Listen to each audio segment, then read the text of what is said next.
చేరుకుని వచ్చిన మీ అందరికీ వందనాలు. మన తండ్రి శిలువలో పలికిన 7 మాటలలో 2వ మాట చదువుకున్నాం.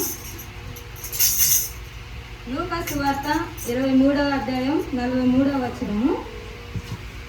నేడు నీవు నాతో కూడా పరదైసులో ఉండువని నిశ్చయముగా నీతో చెప్పుచున్నానని. ఈ మాట ఎవరు చెప్పారు? మన యేసుక్రీస్తు వారు చెప్పారు. అయితే యేసుక్రీస్తు వారు సిలువ వేయబడినప్పుడు 2 బందిపోటు దొంగలు, ఒకళ్ళు కుడి వైపున ఒకళ్ళు ఎడమ వైపున సిలువ వేయబడ్డారు. అయితే మన యేసుక్రీస్తు వారు నిరపరాధి, వాళ్ళిద్దరు బందిపోటు దొంగలు. అయితే యేసుక్రీస్తు వారు ఎడమ వైపునున్న అతను ఏమంటాడంటే, నీవు క్రీస్తువు కదా, నిన్ను నువ్వు రక్షించుకొని మమ్మల్ని కూడా రక్షించమని, ఆయన తప్పించమని ఎడమ వైపునున్న అతను దూషిస్తూ కొంచెం ఎగతాళిగా మాట్లాడినట్టు కనపడుతుంది. అయితే ఆయన 3 మేకులు తీసేసుకోలేక కాదు కదా మన కొరకు ఇంతవరకు మనకి రక్షణ ఇచ్చినది. అయితే ఆయన సిలువ వేయబడినది ఎందుకు? మన నిమిత్తమే కదా. మన నిమిత్తము ఎందుకు వేశాడంటే ఆ ఓపిక, ఆ భారము ఆయనకు ఉంది కాబట్టి.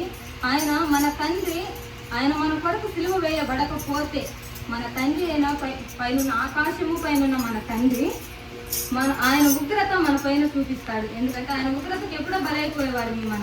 ఆయన ఉగ్రతకు ఎప్పుడో బలైపోవాల్సిన మన కొరకు ఆయన సిలువ వేసి ఆయన పలికిన ఈ మాటను బట్టి ఆయనకు నేడు నీవు నాతో కూడా పరదేశంలో ఉండు అని ఎందుకు అంత ఓపికతో చెప్పాడు? అదే ఆయన 3 మేకులు తీసేసుకొని వాళ్ళిద్దరిని కూడా రక్షించవచ్చు కదా. ఎందుకంటే మన పాపాల కోసం ప్రాయశ్చిత్తముగా ఆయన రక్తాన్ని ధారాళముగా పోసాడు. కాబట్టి ఈ రోజు మనం బ్రతికి ఉండి ఆయన సన్నిధిలో మనము ఆయన ఆరాధిస్తున్నామంటే కేవలం ఆయన కృప, ఆయన పెట్టిన భిక్ష అనుకోవాలి మనం. అయితే కుడివైపునున్న అతను పశ్చాత్తాపముతో ఆయన యేసుక్రీస్తుని నమ్మి విశ్వసించి, అయ్యా నీ రాజ్యంలో నాకు కూడా కొంచెం స్థానం ఇవ్వు అని అడిగాడు. ఆయన అప్పుడే ఒప్పుకొని విశ్వాసం ఉంచినందుకు యేసయ్య ఆయన హృదయాలోచనను నమ్మి, ఆయన విశ్వసిస్తున్నాడని నమ్మి అప్పుడే ఎరిగి, నీవు కూడా నాతో కూడా పరదేశంలో ఉండువని ఆయన అప్పుడే వాగ్దానం ఇచ్చి, నువ్వు నా రాజ్యంలో నీకు చోటిస్తున్నాను వాళ్ళని వాగ్దానం చేశాడు. అయితే ఆ రీతిగానే అలాంటి విశ్వాసం మనకుందా?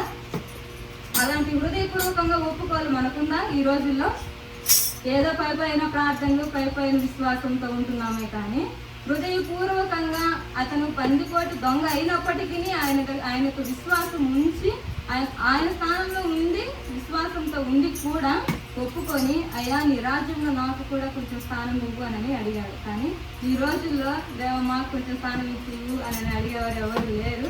అడిగినను పైపైన మాటలేను.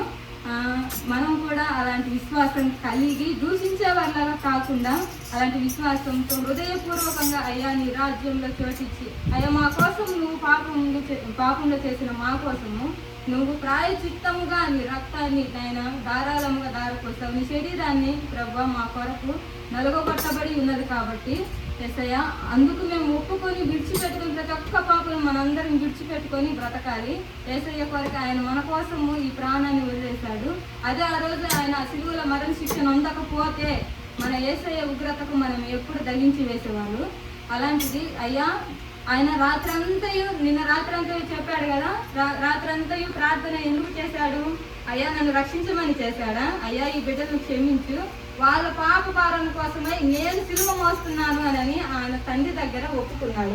ఆ రీతిగానే అయ్యా మా పాపాల కోసం మేము క్షమించుకుంటున్నాం, మా పాపాల కోసం నువ్వు ఆయన సిలువ మోసావు కదా, మనం కూడా ఈరోజు ఒప్పుకొని మనందరం విశ్వసించి ఆయన ఎందుకు భయము భక్తి కలిగి బ్రతకాలని ఈ చిన్న వాక్యాన్ని దేవుడు దీవించిన కాక అని మనం చేస్తున్నాం.